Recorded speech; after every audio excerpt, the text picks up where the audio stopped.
Ecco un mulino è qua, il secondo è lì e il terzo è là.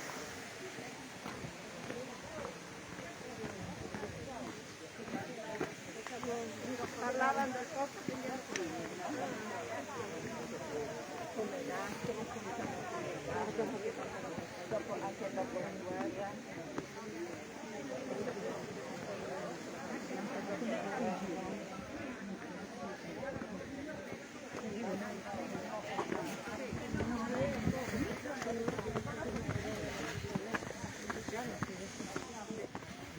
Mi ha visto il mulino di Cividale del Friuli, dove c'è la sede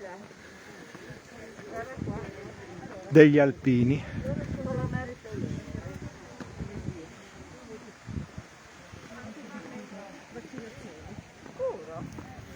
Ha funzionato? Io ti prendo.